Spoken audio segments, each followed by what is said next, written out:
Hello, everyone. Hi. Hello. How's Welcome. it going? Hi. My name is Nick, Hello. aka Nick Fly, with my co-host right here. It's I'm handsome Zach, man. also known as Lemong. Hi. Yes. It's me. And in like Welcome. higher definition now, if you saw the first Oh, yeah. episode. You got a new I camera. look very different. I have a proper Mm. green screen behind me. Mm. I have a 1080p camera. I'm dedicated to boy this. I'm upgraded. enjoying this podcast. Upgraded to the highest level. Right. No, not the highest level, but it's definitely an increase for sure. Yes, Definitely look a lot better now. Very good increase. Yes. So how's it going? The past 2 weeks. How you been? I've been tired. I started a new job that I got off an Nice. hour ago, and then rushed here to help. Not help, but to set up to do help. this. Okay. I was gonna say help, but It's- like I didn't really help with anything, so I'll admit. I know it's all our technician in the back. All right, he's done all Yeah. the work. Thank you again, technician, for doing what you do. Yeah. My whole like past 2 weeks have happened. Yeah, I got COVID recently. I mean, that's not. Rip. Oof. Yeah. I mean, it was shitty for like the first week, and then after that, it was all fine, smooth sailing. Just cough. Believe it or not, we are over 6 feet apart here. It might not Yes, look like it, but yes. we are. We are together in the same room, Yes. but we are 6 feet apart. And I this just wanna desk make is sure a of that. long desk. All right, this For is those just cameras watching this from live. each end. Yes. If you don't know, this is just the desk from his end, my Yeah. desk from my end. This is a really big desk. hmm Forced perspective, you know. You know, things are not what they seem in this podcast. All right, these are all They never are. illusions. All right. So, last time on the podcast, we talked about Howard the Duck for a very long time. We watched a very different movie this time. Yeah. The Avatar, The Last Airbender. Live fucking action. What it was from Cuck Bender. 2010? Yeah. Okay. Yeah, it's a very old film. I mean, about a very old story that we'll talk about later. Oh, yeah. But we're gonna get into some news first. that Nick, The I reason why I believe, want to call has it, some the Cuck information. Bender. The reason why I call Okay. it Cuck Bender, because when Do I was a this first, kid that's and I fine. saw this movie, when I went to go see this movie, I was so excited. I was hyped for like any other kid to see the course. live action Avatar movie.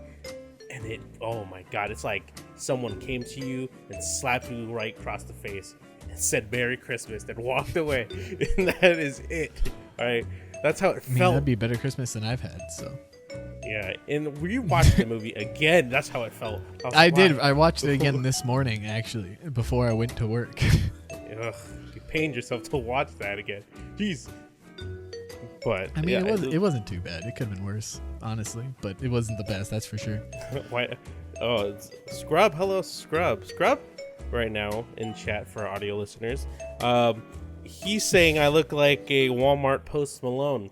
So And okay. there's a general idea of what Nick looks like Nick if looks you've like, only yeah. heard audio.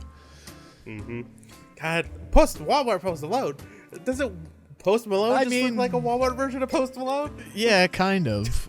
Which is, I Like- feel like then a double insult from Scrub to you. Yeah, it is so weird. if, All right.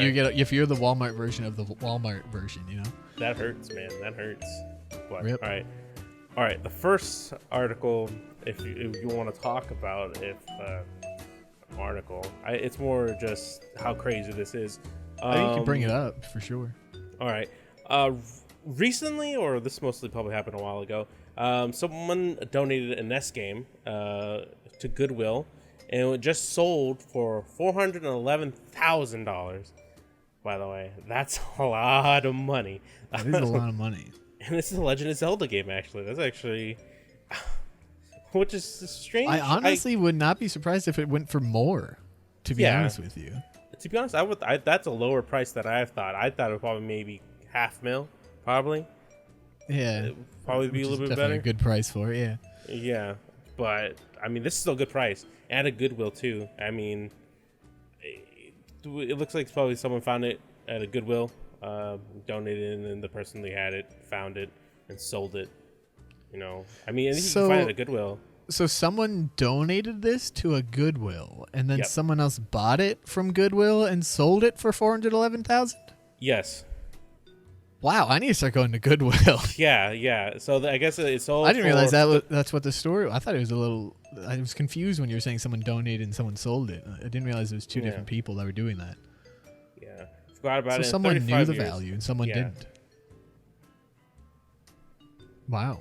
Yeah. So the copy, the thrift store copy the people who work at the thrift store at Goodwill sold it for that much. So someone went to Goodwill and bought the game for that much. Oh, Yeah. jeez. Yep. Okay, that is a bit different. Yeah, but I mean, also looking at here too is the other collection of copy games, Super Mario Bros. Sold for $660,000. That's at an auction though too. Yeah, that's like another one too. Rare early version of the Legend of Zelda earned 870,000. Jesus Christ! And Super Mario Keep 64. reading. There's another.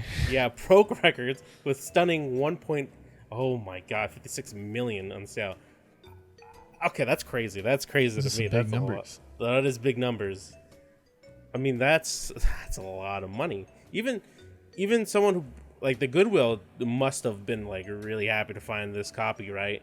Like this, of course, yeah. Old Legend of Zelda. If it was still in the seal too, like still sealed up, looked factory new. God, oh Jesus! Pretty sure they would have made way more, probably. Oh, yeah, probably. I mean, I still have some. I have any of these games. They're not sealed. They're all used. No, they're all used. Yeah. Of course. Do you have it in like the original package or anything yet, or are they all just the cartridge? I think they're all just cartridges. I don't think I have any original packaging. Geez. I mean, that's so crazy, right? Going to Goodwill, as this shows right here. Go to Goodwill. Yeah, go to Goodwill. Support your thrift stores. Support your thrift stores, all right? Yeah. Dude, I love thrift shopping, actually. I went to a town where I used to live, and there's a thrift shop I used to go into, and I was like, I want to go in there. Like, I just like to go in there and look at the old random shit that people have sold to a thrift store, you know? Yeah. I remember finding a jacket for like, I think, $5, and it was such a nice jacket, too, which the original price when I looked it up was like $50 for that jacket. And I paid pennies for that. Just nice. $5. I know the flight stick that I have, I got at a pretty much I think a thrift shop, and it was I think I got it for like $2-3, and it was like $40-50 flight stick. God damn. Ooh. Yeah, I was like, wow, it was like in box and everything. It's good condition. Yeah, I mean, as I said, like I think thrift stores are a blessing in disguise because it's like you don't know what you're gonna find. I mean, there's a lot of cool games I've seen at thrift stores, very cool consoles that people don't care much anymore for. But I feel like it's more difficult, or very difficult now, to even shop for any of that because people know the strats now. There are people who go to thrift stores every day to find the gold. Yeah, I mean, there are people who literally like hunt for that type of stuff, and they'll be anywhere that's possible to find it. Yeah, and of course. I mean, it's even lower chance for you to find anything there. So, but I mean, if you have a local thrift store, around you, and no one really goes there, you might find some treasure. Who knows? You might find the next Zelda game and sell that for $500,000 right there. I need to go thrift shopping again. I know. Look around thrift stores and see what random stuff's there. Ugh, it's crazy. Got to do it. Speaking of more older games, even not as old as Legend of Zelda, have you ever played Jedi Academy? I don't think I did. Like I don't have. know. Oh, okay. No. Nice. So, Jedi Academy. I think I don't remember the full name. I know it was like Star Wars. I think just Jedi Academy or whatever. Yeah, I don't think I've played that. Most people have played Outcast, Jedi Outcast. That's like the second version of it. So, people are saying that the Jedi Academy has the best combat in the lightsaber combat in all games. Right. Which is kind of true-ish. It's more like the combat is you just wiggling your sword and doing backflips and force pushing. Not. I mean, isn't that all of Star Wars? Yeah. I mean, it's the best, I guess, out of what the Star Wars games have to give us. But I mean, there's also the new ones like what is it? Fallen Order? Fallen Order. Oh, yeah, that was a big thing when it came out. Yeah, it's like the game, this Fallen Order that came out, does really good combat, I think, with lightsaber. But, I mean, it's a newer game. This one was old. I still love playing this game. There's a good modding community for this. that still allows you to play online and do the movie battles pretty well. But I mean, it's still just you fucking going forward, back with the mouse and just fucking clicking to try to kill someone. Nice. Yeah. I mean, I feel like I've seen you play this. I will say. Have you? Do you know if you've streamed that at all? I've streamed it before once or twice. Okay, then I've probably seen you play it, honestly. Because it does look kind of familiar. Yeah, it's. I remember like streaming it, and it's really fun. The community's still going. The modding community with this, the online community is great. But what is weird about this game is that it's not. How would I put it? It's not aged well. I mean, some of the combat's still pretty good, but none of the characters or whatever aged well enough. And what? The last time I played, it was just, I remember just the shit show. People just flying around as a Mandalorian or stuff like that, or trooper, and just shooting. There's no one even with lightsabers anymore. It's just shooting guns, mostly online. And then being that's true. Superman or Batman now, because they have like superheroes and stuff. Right. Yeah. To be honest, this is the first game that someone caught me. Someone tricked me doing the control F4. Yeah. I don't know what you mean. You know Alt F4 to get out of the program? Yeah. Right. Someone tricked me doing that. They're like, oh yeah, the open console command, to get you to change your skin, just hit Alt F4. And I was like, oh, okay. Right. And I did. And I was like, oh, fuck. I don't think I've ever fallen for that. Oh, it's on Nintendo. It's on the Switch. Does that mean we can show that? I mean, it's on the Switch. Can't. Yeah. If it's Nintendo, I imagine we can't show it. That's just from my understanding of Nintendo. Probably not. But I mean, probably it's not a property they own, but it's just the trailer from the Switch of the game. So they own the trailer, I'm sure. I'm guessing. Probably. Who knows? Nintendo owned. I have no idea. Nintendo could own anything. Just play it safe and not show it. Nintendo could own anything. All right. Can't edit this out. This is live. No, that's fine. It's fine. We only showed a little clip of it anyways. It's cool. And it's just the Star Wars game. All right. Anything you want to talk about? Anything you want to bring up? Not in news or media, honestly. I did a bad job at looking into that stuff this week. Oh, that's fine. I've been busy. It's just been real busy. I mean, I could just keep going. Have you played the 12 minutes lately? The new game that came out? I've not played it, but I've seen it, and I think it's a pretty cool game. Yeah. As for what it is, I don't remember. Stream's dying. Sorry about that, everyone. Hi. It's been a great stream so far. Good stream. Just as scuff as episode 1. The best quality. Yes. Yeah. This is what people expect from us. All right. I guess so. We promise low and give a high quality. Do we? I mean, we promise low for sure. Mm-hmm. That's really all I can guarantee. What were we talking about? Do you remember? Yes. It's been a while now. 12 minutes, by the way. We're going to talk about that. 12 minutes. Yeah. Apparently, in this article, it's having the worst video game ending of the year, but I really don't care about that. I don't. Is that really a problem? I guess I don't know. I mean, it's bound to happen. Is it just a reporting of it happening, or are they trying to diss the game? It's more like they're trying to say that the game has poor taste. Ending. Basically, what you can do in this game is a lot of shit. You can drug your wife, make her go to sleep.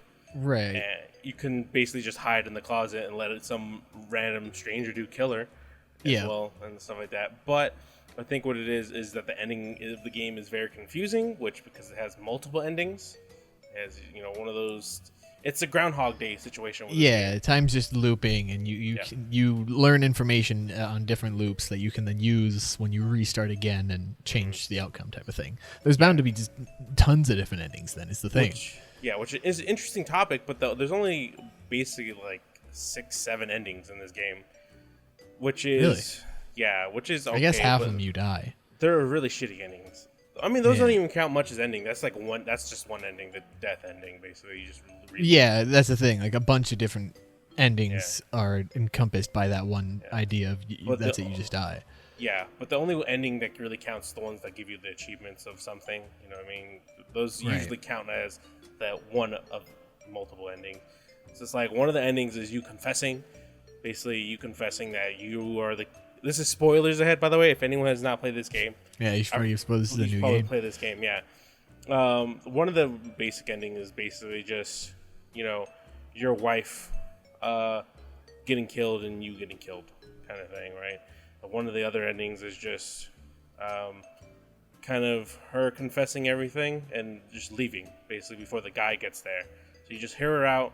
She tries to explain everything to you, as in, like, what she did. Basically, she kind of she did something in her past that she didn't feel good about, and that's why she came to, I think it's like New York or something. And she's living with this dude, or married now, in a small apartment.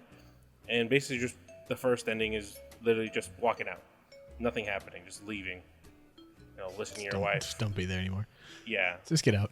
The endings are very confusing, especially once you get to the secret endings, which are the ones where you kind of have to look at this like pocket watch, and it does this whole shit where you kind of go into the past or the future. It's stupid. All right. Okay, that's good. The thing is, I want to spoil it here, so warned. Again. Yes, warned here again, that the guy you play as, the protagonist, the husband, is the brother of the wife. I actually didn't know that. Yes. See, it's spoilers. Sorry about that.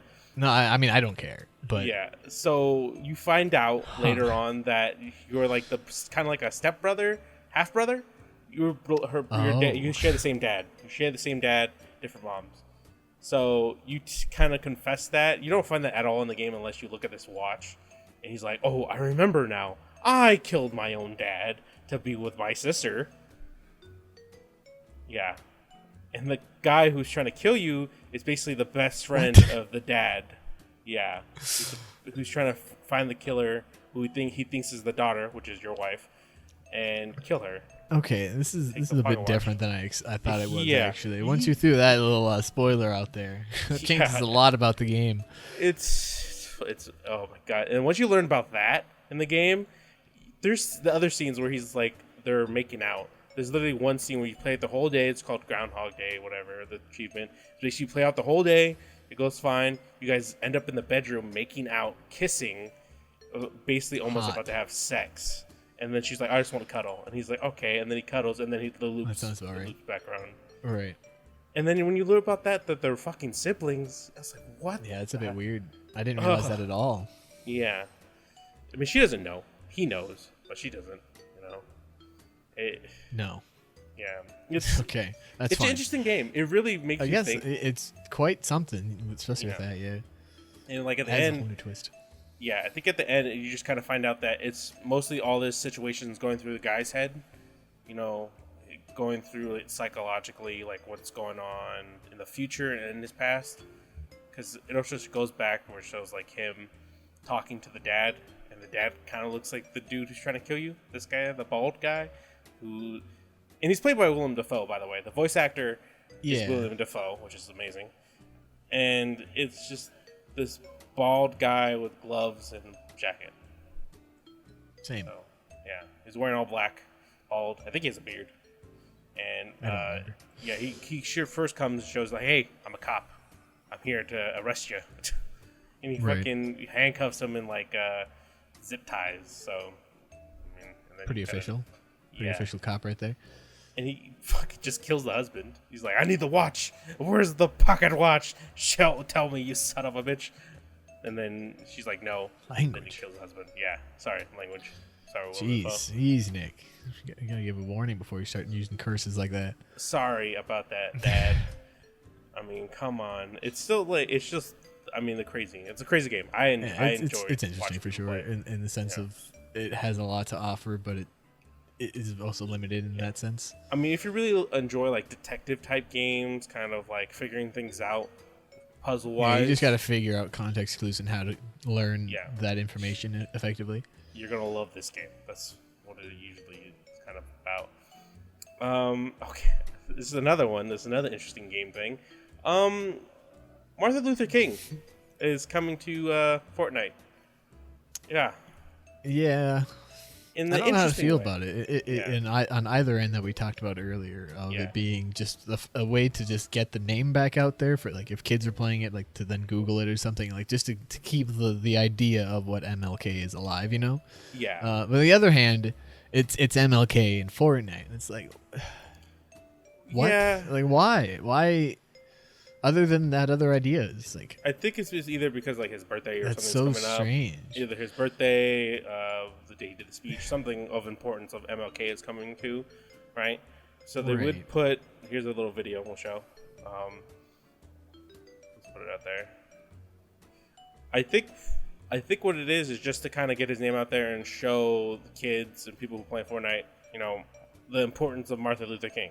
You know, a stepping stone in history, going through, you know, the worst times of America and stuff like that. But you know, I mean, it's just also, in a weird way. It's just a weird way to do it. It feels a little late in the sense of what like a lot of 2020 was, but like it's still in that sense of what a lot of 2020 was for a lot of movements in a way. You know? Yeah, I mean, it's just kind of a year late in going on that. It's true. I think, but it's just more for, you know, history purposes for kids. I mean, think about it. It is a smart idea to do this, right? Because kids playing online with their friends constantly. Why not, you know, throw this out there, get his name, kids who don't know, and stuff like, oh, who's Emma, you know, I'm okay, you know, who's Martin Luther King, and they'll search him up, you know, they'll search him up, at least get his name out there, show the importance of Martin Luther King to them. But yeah, it just feels so strange because everything I end up hearing about Fortnite, because I don't play Fortnite. I'm too good for that. I'm that kind of guy. No, but like all I ever hear is like they're doing like giant concerts with like just rappers and just like famous pop stars and it's like DJs. and then they bring in MLK and it just feels so strange. Like those things don't match at all, but I'm pretty sure there was a concert going off in Fortnite less than a month ago, so it's like it's really off-putting. Quick tone change really is just odd. Even for the video game world too, you know, I mean, a lot of little kids for sure say a lot of words that they shouldn't, and we've all been in like lobbies of Call of Duty or even Fortnite, and you know, hearing these kids, seeing words that they're not supposed to be saying, even very racial. Any words. Public lobby will have that pretty much, and it's just, to me, it's cool and also weird at the same time to bring something of a historical figure, you know, into light in video games. I think it's at least a very much a better step in the right direction of understanding what video games are, I feel, for the public. Yeah. Because a lot of people still consider video games like a big problem in society. Like people are just still think they desensitize children and like that just completely corrupts people and makes them angry and all that stuff. It's like all that is a much different psychology understanding of it's video games' fault, you know? Yeah. But like a lot of people still think that.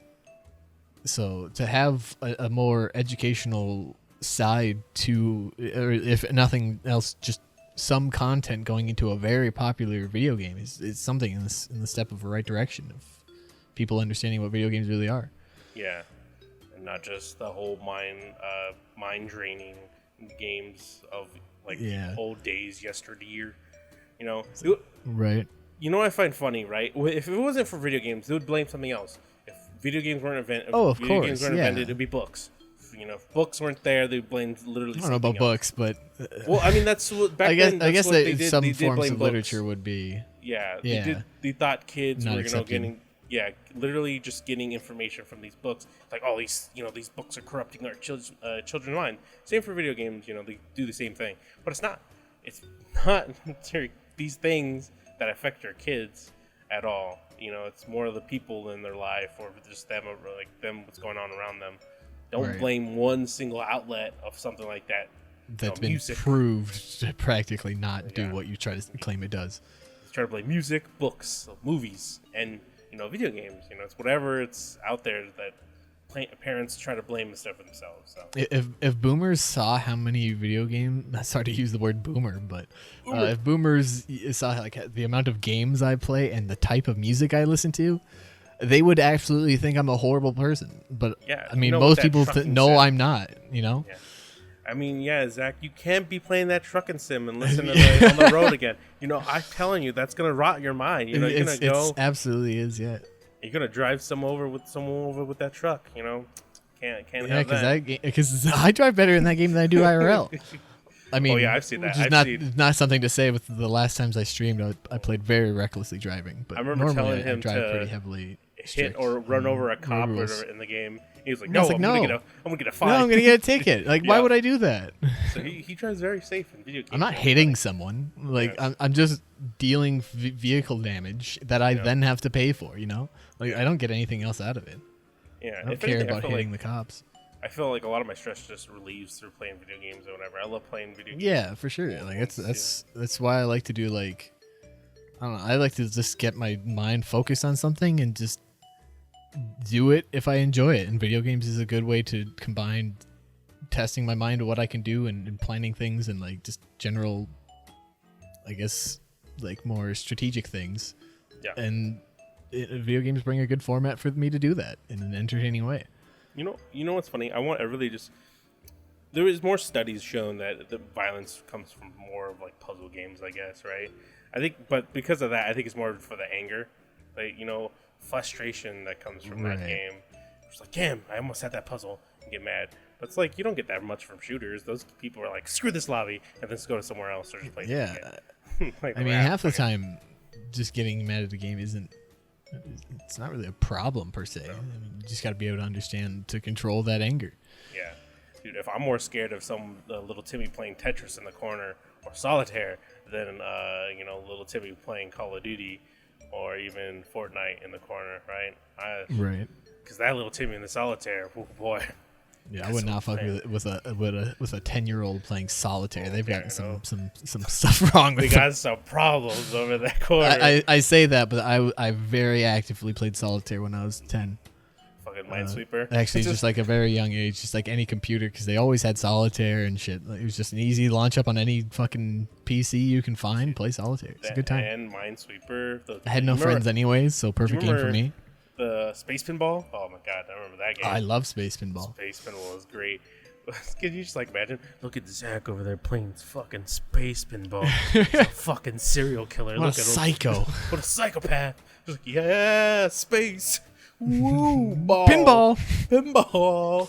Is that something? Is that like Yahtzee? You shout pinball whenever you hit the pinball? Oh, I wish. Just pinball. We can make it a thing. What did you get a high score? No, I lost it. But pinball. But I kind of hit it. Pinball. That's about it. My thing is every time I lose, I'm like, okay, is that it? Did I win? I don't know pinball. I don't know if I won. That's when I first started playing Space Pinball. I did not know. I was like, this is a lot of nice colors though. It's pretty cool. Yeah, This is the only game my school will allow me to play. Man, how did we get to talking about pinball? I don't know. I don't know MLK. either. I guess so. MLK to pinball. It's a good, easy chain to follow. Yeah. Yeah. I mean, this is how conversations have to go. Yeah, I suppose that's just how a off. conversation works, huh? I mean, I do love pinball more than like other arcade Fortnite, games. then yeah. Yeah, like I love arcades. I would rather play Fortnite. I love arcades. I haven't been to an arcade in years now because of COVID. Yeah, of COVID. Yeah. I mean, there's a lot of places that are opening up for sure for arcades. I know there's a lot of like single chain arcade places, like just publicly or privately owned small businesses, type arcades that are very cool. The last one I've been to, it's one of the big chains, is Round One, and I love Round One. Oh my god, that place is great. I don't know if I've heard a lot about it. Yeah, I know recently TikTok bragged about Round One a lot. Really? And yeah, it boomed recently. There's a lot of people. I remember the last time I saw anyone there was huge line, and it's still COVID time too. So it's like, well, what the fuck is going on? It's like, holy shit! Happen. It's like, whoa, I want to go. It's like, I gotta see what's going on if this many people are there. Yeah, shit. Did they add a new game? Did they add Chun-Li to? Did they get some cool Street Fighter game? Yeah, there is an arcade bar that's opened. Well, I mean, it's been there for a while. It's downtown by me, but I just never go because it's a social environment. I know that social environment. We can't have that social environment. We can't have that. No, it's too dangerous. Yeah, I remember going down into like this little city area that has like a bunch of bars and stuff, clubs around, And I remember walking around there, and I remember seeing an arcade bar, and no one was even playing the arcade games. They were just there drinking. I was like, these Some are people are late. still gonna do that, yeah. Yeah, I was we could probably put this this monitor down. yeah. You We know? talk about Martin Luther King. We still aren't. We're not talking about it anymore, so I figure we can just drop it. You can drop that down. I think with like arcade bar type places, they're a great idea, but I feel like a lot of people don't really utilize the game aspect of it. You know, Probably not. No. If I owned a game bar, I mean, holy shit, I would try to put like Super Nintendo, N64 stuff. Yeah, like, you gotta get all the best things in there. yeah, Dreamcast. Brings people in. Yeah, you know, like the McDonald's, you know, they have that like little case thing. You know, you have the little controller sticking out of the wall. Right. Yeah. I would have that type of stuff there. You know what I mean? That would be actually fun. Legit. Just try to get something like that where it's a GameCube in a thing that just plays demos for people. I mean, I'm sure that could be a thing nowadays. I'm sure you can make money off it pretty well, and then just throw it on a bar. And you it's can like play as long as you pay for a drink, man. As long as you're drinking. Yeah, you play. buy a drink and you can play. I mean, if you want Once to keep that going, drink is empty, though. Yep, out of here. Goodbye, sir. It's like, but I still got not, sir. Get out. But I haven't finished the level. I don't care, sir. You're gonna finish that snap, so you're gonna leave. You get another mojito? No. All right, you gotta go. You gotta leave, sir. That's my 5th mojito. I don't care. You gotta drink or you're gonna get out. Fucking drink them to death. Drink or go. Yeah, you can't stay here. All right, you don't have to go home. But you cannot stay here. You cannot stay here. I'm sorry. It's closing time. I mean, I wish I owned a bar, to be honest, because I would have the best time of my life just, you know, just owning a bar. Yeah, just owning a bar, to be honest. Just having just fun. Owning any kind of business for me is what I want to do. I just want to own a business in general. I just want to manage a business, you know? Just has games in it, to be honest. It doesn't matter what the theme it is. I don't care. It doesn't even have to be profitable. Just let me manage something, you know? You know what would be a good idea? A restaurant, right? A restaurant with like when you take a nice family table, it has like a thing built into it, like a gaming console or something built into it. You could just kind of sit there with your hand on the table, on the controller, and playing it. Like look down at it. You know what I mean? Like you remember those? That would be interesting. Yeah. Pac-Man type tables you would see at bars and stuff, like something like that. Yeah. But for like an eating table, you know. Yeah, that'd be pretty dope. Yeah, I would enjoy some place like that. At least you could have games in the table. You could have those other games set up along like the walls and stuff, or like just like more of a bar stool kind of thing. You just sit up on a stool and you play a game that's in the wall, and you have the groups can then play like group games in the table type of thing. And this isn't a bad idea.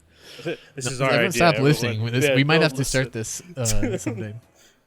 I mean, that'd be a good idea. If anyone does start this, though, I get 30% of that idea. It's mine. It's my idea. I just want a high five and free entry and free games. High five. Free drinks for a year or something. Yeah. Honestly, that's fine with me. If we don't do it ourselves by then might as well. All right, and free entry. Okay. Don't tell me to leave. Don't even tell me to leave. Don't even tell me to leave. I'll leave when I want. Just give me a key. Yeah, I'll close up. I'll clean. I'll wash the dishes. Don't worry. Yeah, occasionally. I'll clean up after myself. You know, I'll get my own drinks, but just give me a key. That's all I want. That's all I want. He's asking for 30%. That's a lot more. Yeah, this is so easy to please us. All right, everyone. This is how easy it is to please us. Something basic. Exactly.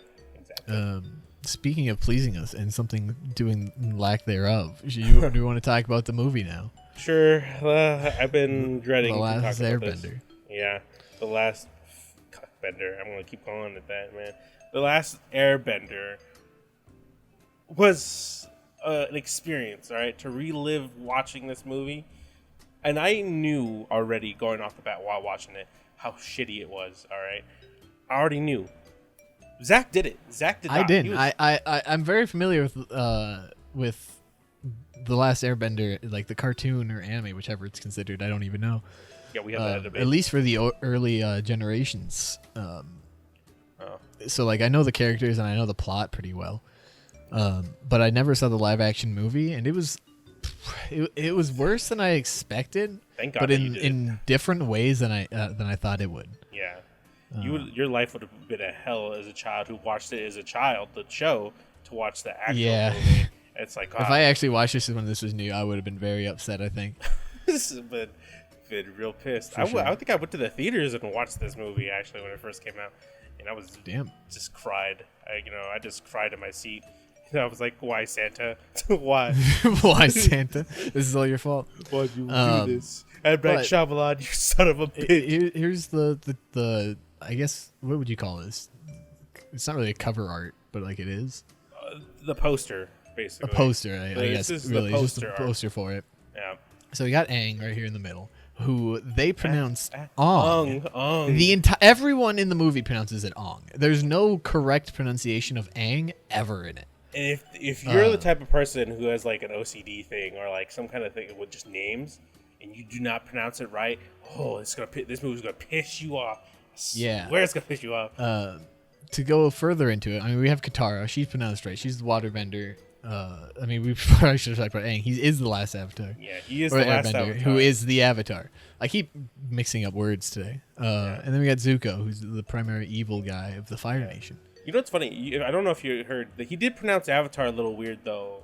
Yeah, another thing. They on top of most of the names in general, they pronounce Avatar half the time, and the other pronounce it Avatar. Yeah. It's just Avatar and Avatar, and it sounds so weird because it's inconsistent, and I don't think even the same actors use the same ones. They're putting too much emphasis on certain words. It's like, why? Who told you to say it like that? It feels like everyone who's helpful in making this, and even some of the people in it, weren't that big of fans of the genre or the media itself. Like, I don't think they cared enough. Yeah, they gave him a script. They just had people who fit.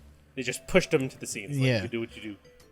Further in the characters, we got Sokka, who is Wait, Katara's why is he brother. not in this poster, man? I just realized that. Yeah, he's just he's not in the poster at all. He's in the one that I took this from. He's technically back to back with Katara, and I was tempted to just paste it over Aang's face, but no, this is Sokka, who's Katara's brother, who they pronounce isn't a waterbender, who they pronounce Sokka. Which is kind of correct if you look at his name, but I mean that's not how they say that in the show. Yes and no. Yeah. But it's the only one I give more credence to in the sense of pronouncing correct. It's like Sean, you know what I mean? How you look at certain names like that, like Sean. Sheen. It was like Sheen. Sean. Yeah. Whatever. That's not how it's said. That's not what it's pronounced. But then we have Uncle Iroh, Zuko's uncle, which they pronounce Iroh. That pissed me off the worst. When we watched the movie, I was like, I fucking got so mad when we watched the movie.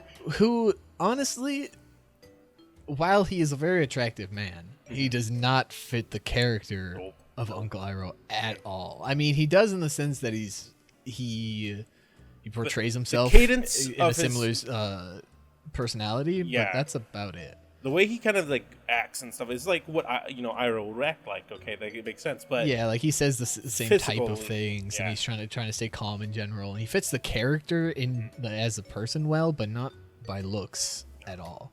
Maybe if he was like buff, Iroh or something like that. You know what I mean?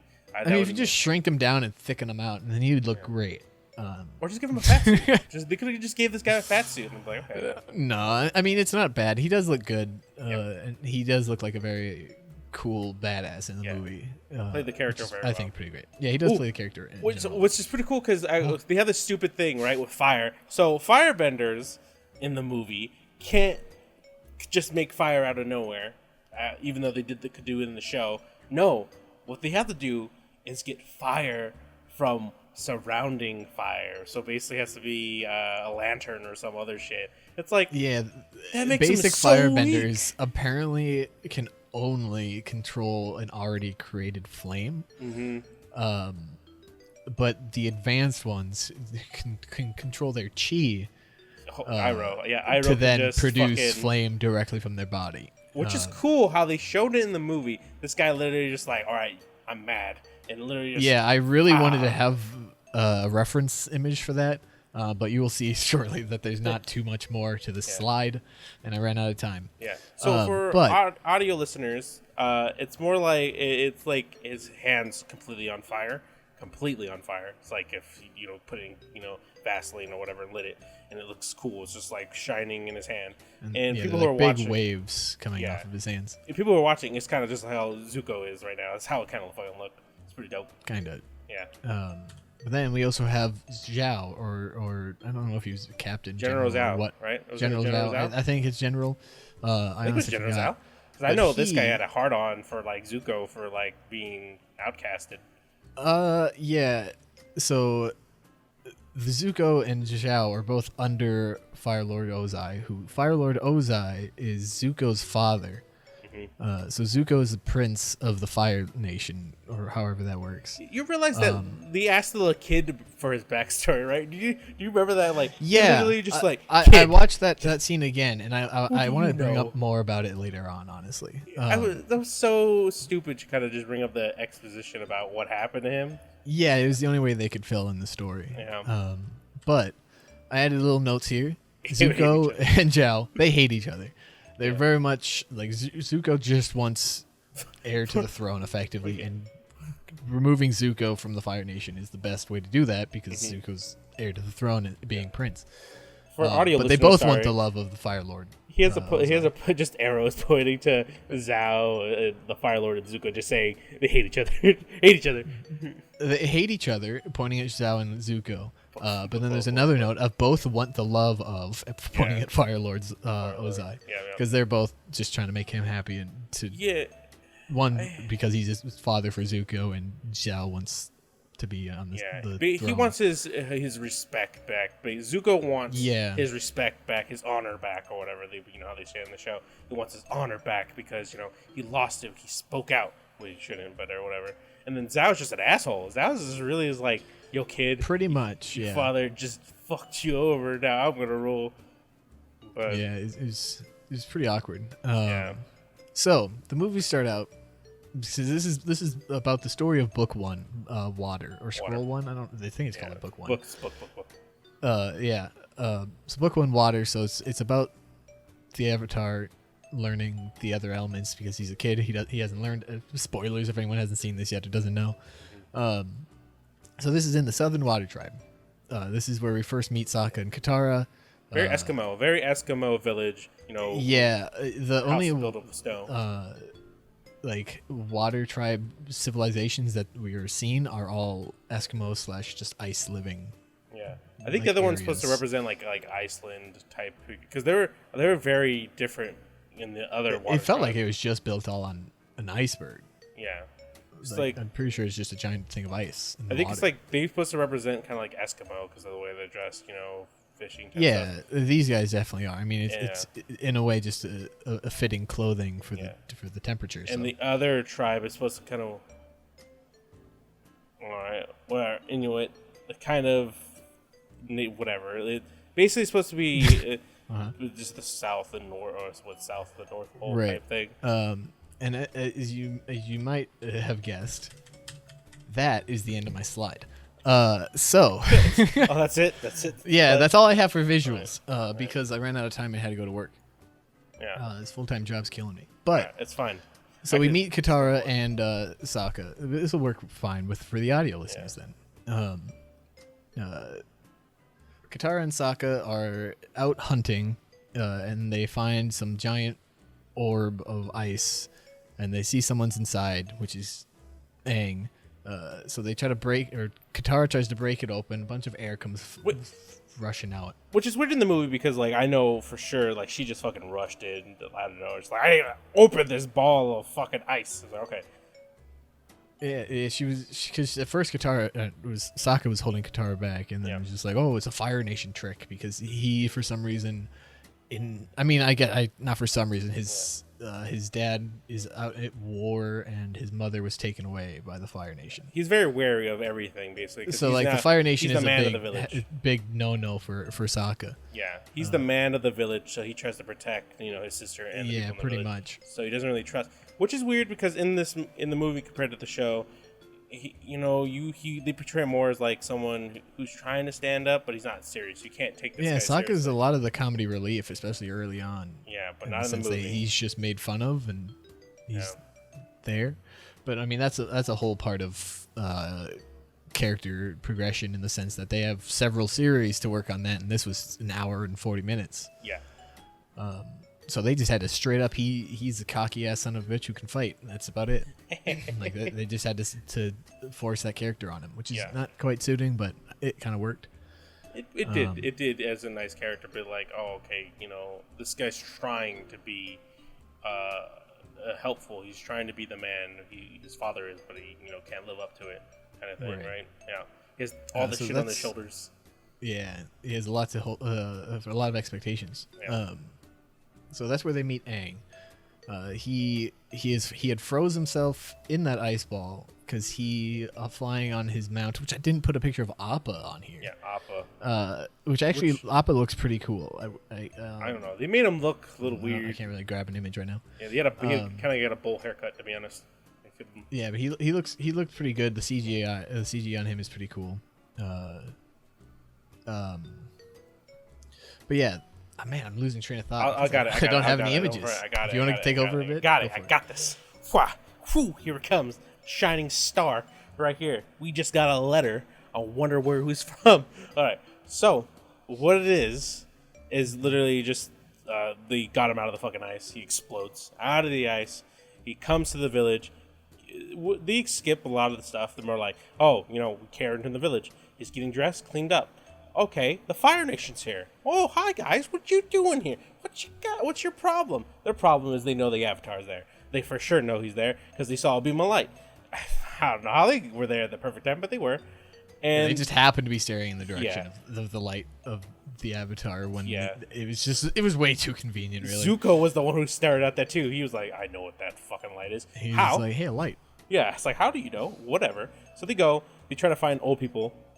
They don't know he's young. Then Aang comes out with the brass balls of a god. He's like, yo, no, I'm the Avatar. Leave these people alone. What's your name?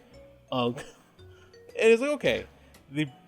I don't think he says he's the Avatar, but it's more like the cadence of like, he's the Avatar. He's the person they're looking for. I don't know if they say anything about him being the Avatar. Yeah, they Airbender. They just over dramatize the fact that he has the airbending tattoos. Yeah, which because to everyone else's known knowledge, the airbenders were killed. Hence the name of the Last Airbender. 100 years ago, they were killed. So 100 years ago they were killed, and he's the only one, which is weird because I feel like more people should know that he's an airbender by the tattoo, but that never gets really brought up. He goes on their ship. He does a little test. These tests kind of show if he has any element ability, which is weird because they don't explain it. They just kind of show it. They just throw water. Water clumps up together. It's like, oh, okay. Yeah, they put a rock. Water forms a little circle on the table. Put a rock. The rock goes up. It just stands up. This is weird. Simple. I think the fire.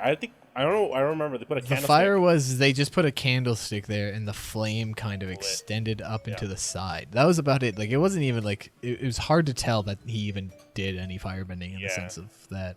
And then Zuko was like, he just smacked everything off. It was like, it's like I know who you are. You're staying here. It's like, but I thought if I did the test, and I was like, oh. I'm sorry. The problem is that you passed. If you failed like everyone else, you could leave. But since you passed, you're staying here. You're fucked. So they got him. He does this cool airbending dance thing, right? Yeah, he kind of jumps up over him and then does some. I mean, all the airbending, not airbending, just all the bending is presented in the form of martial arts. Yep. So it's them all doing effectively, not to be too crude in any form, effectively just doing kung fu. Yep. If to give a general idea of understanding of what people look like, Yeah, it's like water is doing kicking tai chi, around, basically doing stuff with their arms. Yeah. And so he does a little dance and he forces himself out the door and closes the door and locks it all with air. And it's the first real representation of airbending in the movie. Yeah. It's cool. Kind of cool. Yeah, it was just very dope how they show how they're using it. And then he gets off. He gets his stick. He's looking out. He's like, oh, okay, we're out of water. Jumps off the boat, opens up his paraglider, and then flies off. And then now they're on their journey to the other water tribe. It's the Northern Water Tribe? Not yet, actually. They first, from there, I think, go to save some of the they're just traveling. Earthbenders. Yeah, they're just traveling. So they're go to Earth Kingdom. Yeah, so I believe they're. I don't remember if they're specifically traveling at that point for a thing other than just generally Just the traveling. avatars. They're helping him. Yep. It's from all I remember. But then they end up in an Earthbound. Oh no, they're going to the Earthbender, temple. They're going to area. the other temple. The other. They're going to his temple that he's supposed to be at, right? The one he started from. The air Oh temple. yeah. So they go The new there. is their temple. Yeah, they go there. They find out that his master father figure died. Basically, I don't remember. Well, I his find out name. everyone died. Really, Yeah. I don't remember his name either. Didn't No, throw him up on the screen. They did not give a shit about anyone else but that father figure. Basically, they're like, "Oh, it's him. How do you know his necklace? Yeah, because Aang made him a necklace. They're like, hey, the necklace is on the body. That's him. Yep. And then It's they like, show the I avatar guess the state. connection. I get the connection at least. Yeah. Then they show the avatar state, and then they show they go inside the avatar where he's talking to a dragon. Yeah, he talks to the dragon spirit in the spirit world or spirit realm. I don't remember exactly what they call it. I think spirit world. The spirit world. They just casual dragon speak, right? To be honest, they're just talking to a dragon. Then he calms down when Katara holds him, says, "Oh, it's okay. Everything's gonna be all right. It's fine." And then he calms down. Little kid, crying. It's whatever. Of course. Yeah, it's more really quick. I mean, in the show, it's kind of the same, but at least there was more impact to it. It led up to who that guy was. This one, they're like, dead body. You might know who he is. You might know. Really didn't matter. Yeah, you kind of really just had to know the idea of the character and everything beforehand because it doesn't present itself in a way that you care. Yeah. Like it's just, hey, there's this other dude that Aang cared about, but I've already lost interest in Aang because they call him Ong anyways. So Yeah. I don't really care who this other guy is. No passion to it, to be honest. It's it's kind of weird, and I don't want to be so harsh, but it was bad. pretty bad. Yeah. And then from there, they're like, all right, we got to go to see if all the temples are gone or whatever. So they fly and they try to go to the other temple to see what's going on. I don't remember. They stop at the Earth Kingdom for sure, halfway there, and a little kid gets caught earthbending, and then they're like, okay, let's fight. So Katara's trying to fight and messes up, waters her brother and covers in a mice. Don't know how that happened, but it did. It just froze him. It happened. She's just not that good of a waterbender yet. Yeah, and then they get to the prison, which is so stupid.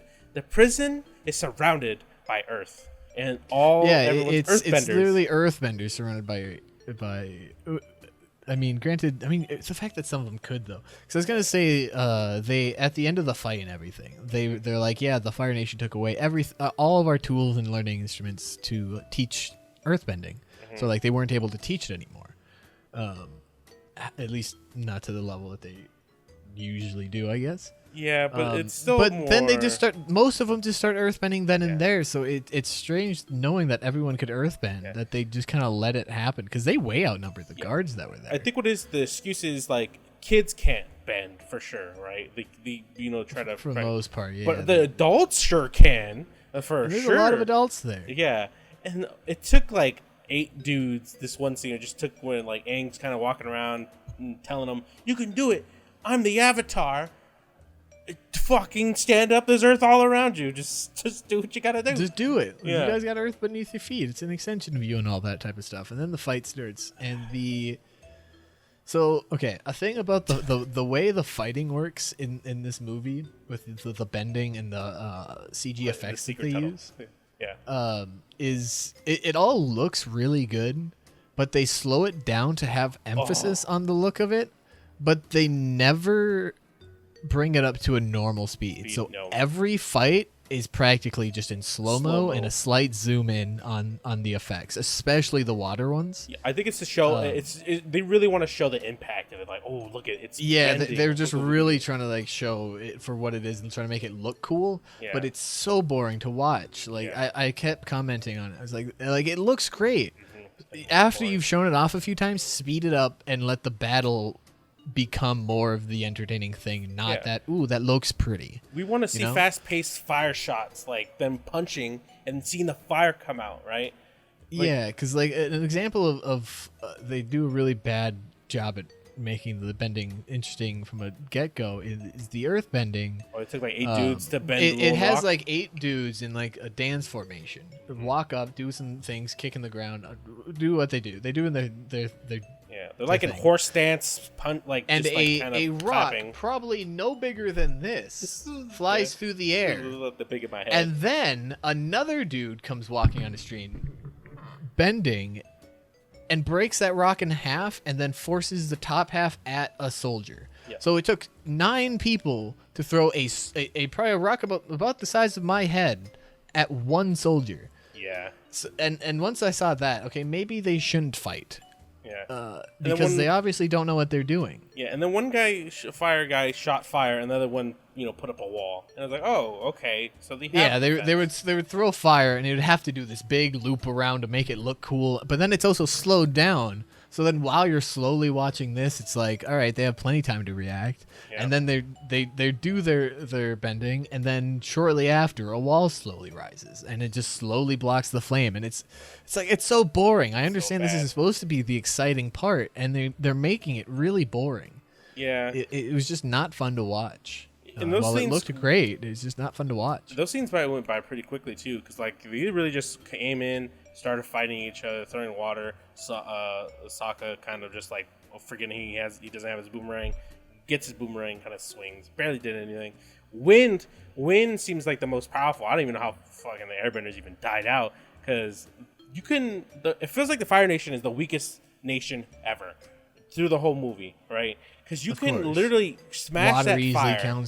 counters it. You can fire kill out any fire around them with just earth, wind. Trap them in earth. Yeah, like fire is definitely like the overall weakest, which is why they have to then rule everyone with a giant army, because otherwise they can't. Yeah. Like they can't rely on straight up power of bending over one another. Yeah, and then the whole gang is free from that. They go and save all the earthbenders, all the camp stuff. They just save each other, whatever. They're like, okay, we're liberating everyone. Sweet. And then we get to a part where Aang is kind of now trying to learn waterbending from Katara, kinda? Not really, but he's just learning what she's learning, because they got like a scroll book thing that they don't really tell you that they got. But they learn, and it's kind of like Tai Chi types like movements. And then he panics. He's like, I can't do this. He gets on Appa. He flies to another temple, air temple, finds an old man there. And the old man's like, oh, Airbender. Oh, you're the Avatar. Let me show you something. Come with me. And Aang's like, okay, old man who's just in this temple. Okay. I mean, the way he says that he's a earthbender from a nearby village who often visits the temple. Yeah, he's like a nomad. He's just basically... Yeah, so like he just shows up to almost show peace, effectively, is how he portrays him. Yeah. Then he gets That's to... not the case. Yeah, he gets to the altar. He's like... Or not altar. It's like this room that has a bunch of statues in it. All the past avatars.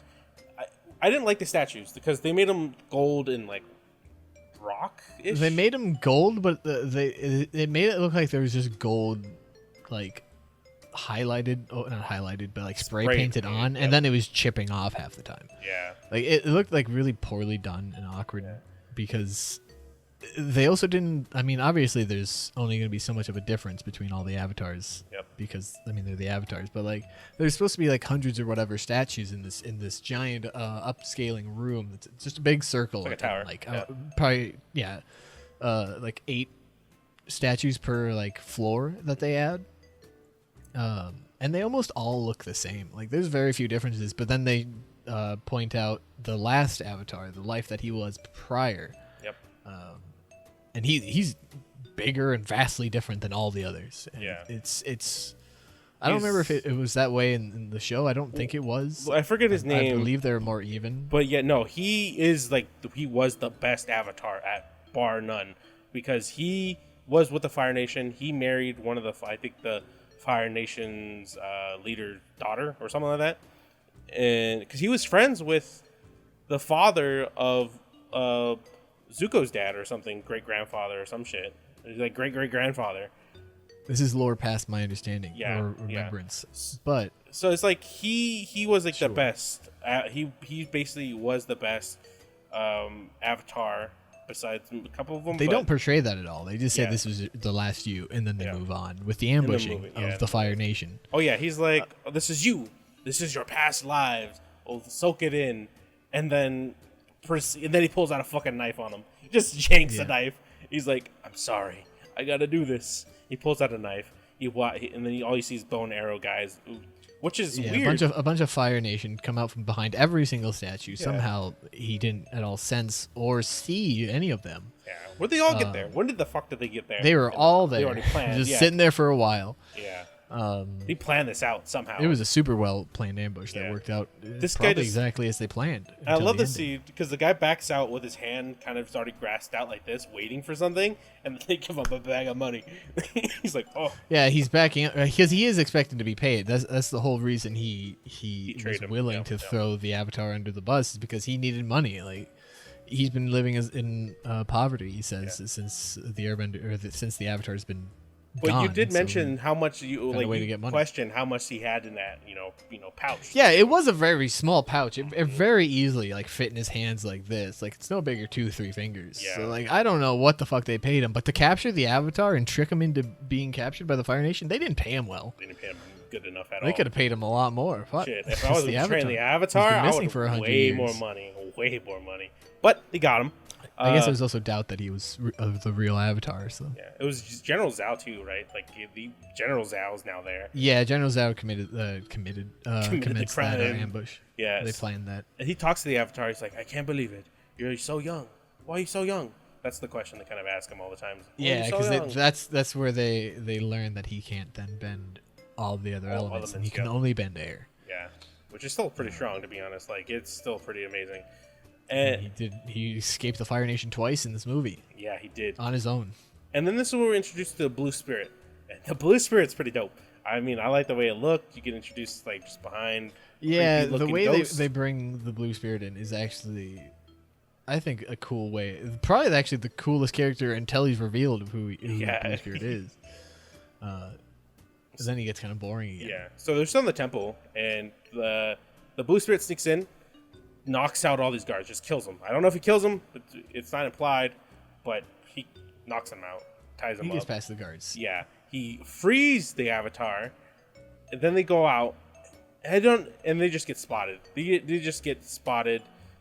They know the Avatar's loose.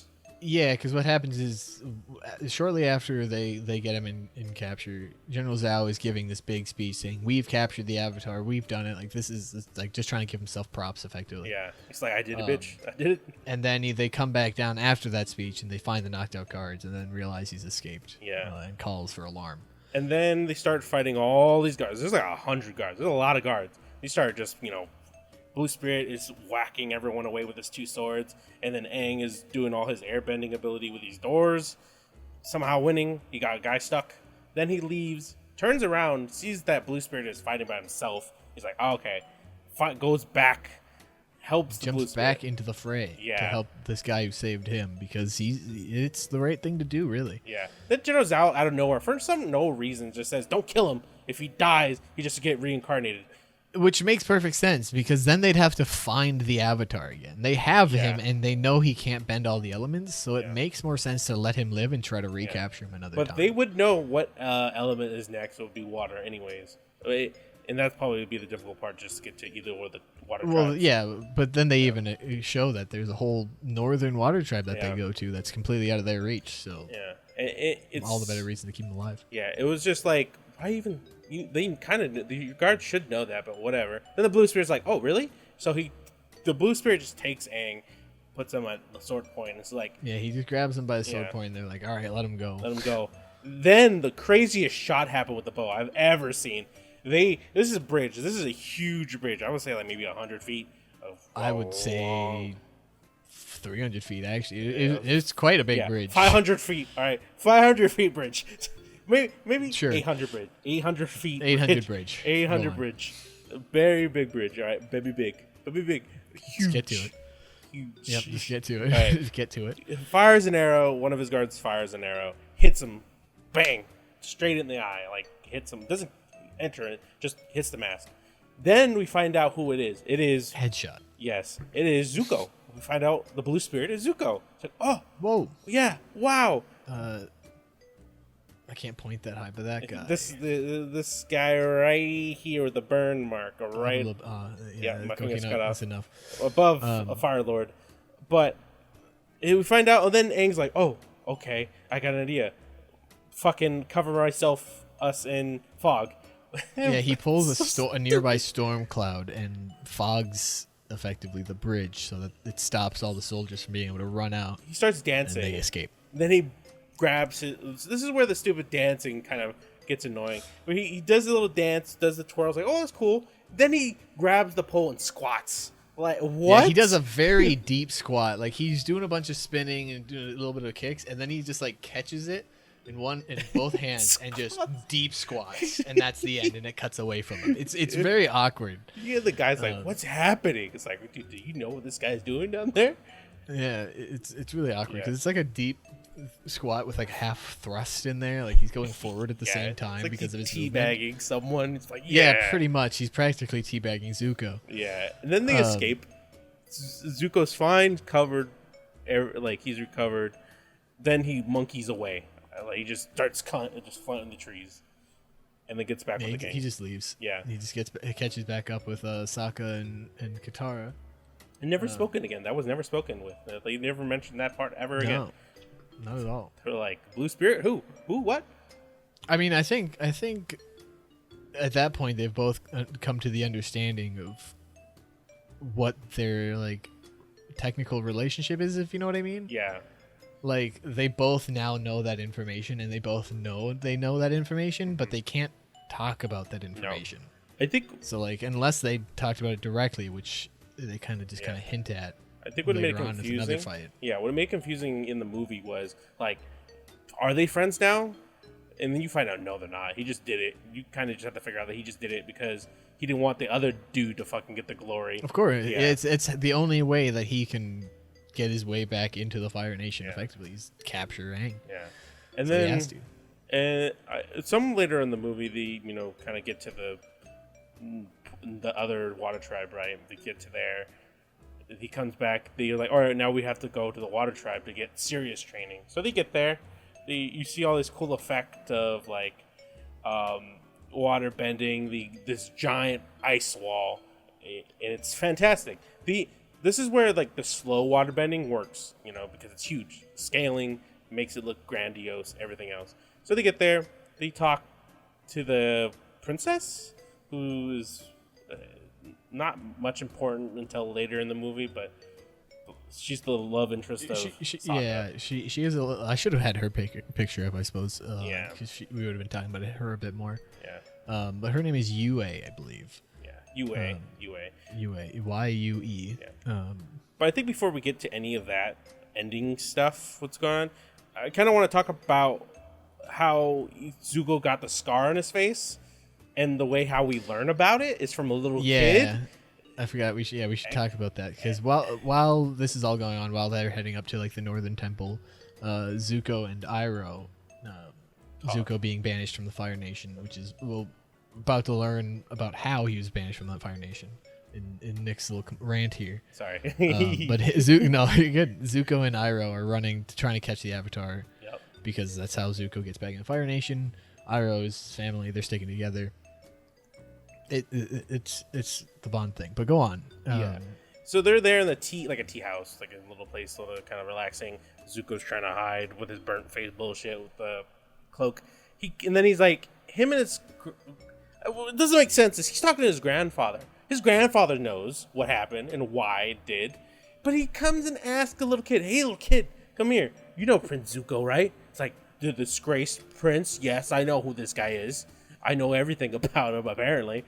And then proceeds to explain why he got banished. He asked the kid, what happened? Why did he get banished? Then the kid's like, oh, he went to an Agni Ki duel instead of an Agni Kai. They pronounced that wrong too. Yeah. So they just say like, oh, he spoke up when he shouldn't. Angered his dad. His dad's like, yo, I'm gonna kill you right now. I want to punch you right in the face. They don't show it. They just show like a flash of fire and Iroh kind of flinching like, oh no, I can't believe it. He did that to his own son. And That's about it, man. yeah, that was like, that's it. It's like, okay, why does the kid know that, first of all? And then why is he asking the kid? Well, who's he proving this to? The audience for sure, but they shouldn't Yeah, know. it's a lot of it's just to fill in the audience. I mean, the idea that he's asking the kid is because the kid's just going to be hearing stories told. So he is basically by asking the kid, he's like, hey, what is the general opinion of himself? But it's more like So Zuko's hearing trying to the prove kid a say point. everything that is not his own understanding of it, because it isn't quite the same, and rumors are effectively being spread. Yeah. That it's an interesting way to do it, but the way they do it is he asks him, he says it, and then he just rants about the actual story. Yeah, and it's what actually it's happened. so strange. It's no false like storytelling. It's not like he got any of the details wrong. All those are right details. The kid got everything right. It's like, okay. It was over detailed too. Yeah. Like, It's like it felt like he was obviously explaining plot instead of trying to inform a kid properly. It felt like he was just filling in plot. yes. It just It would've made more had sense. that feel to how he said it. Yeah, it would have made more sense if like if Zuko was even talking to Iroh. If it was more like Iroh was just like make the stories like, you know, have you heard of this story, and told like the kid, right? Like just say why is that guy angry? Let me tell you a little story that matches what's going on with him. Something like that would have been a better idea. Right. But no, the little kid. Maybe, yeah. Yeah, and then we go to Zhao, who's talking to the Fire Lord, and they're like, he asked the Fire like, I know who did it. I know who stole the Avatar. It's your son. Let me kill him. And the dad's like, no, don't. I don't allow you. He says, he warns him to not harm his son, leave him to his isolation. Yeah, like leave him in his pain. He's like, all right. And Does then not immediately, listen. Immediately, Zhao tries to plan his death. it kills him. Immediately. Yeah, he's like, that is one of the "Yes, next sir." few scenes. It's Zuko in his I guess bedroom on the boat that they travel on.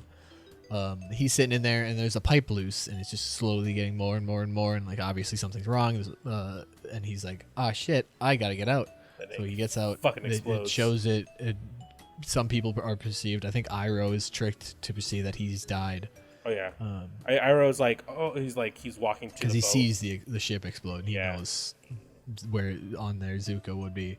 Very intense too, that scene too, because like Iroh's like, the actor is like, no, Zuko. It's pretty cool. Yeah, it was one of the more emotional things in the sense of acting. Yeah. Like, And then it portrayed better than most things. didn't matter at all, because later you just see the Fire Nation and Iroh there with the Fire Nation's like, I hope I can help you take this water tribe.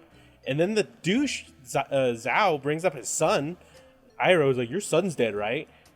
And Yeah, it's like, which is a super douche move. It's like, what? Like, because he does like a backhanded compliment where he says, "Hey, you're a great strategist. I can't deny, but we won't talk about that one time that you failed. lost, Didn't yeah. your son die that time?" Oh, And it's like, dude, dude, you obvious douche fucking move. prick. Like, he knew what he was doing, obviously. Yeah, he's like, you know that city like, you're supposed to take and damn. did not take and lost And his your son died. Yeah.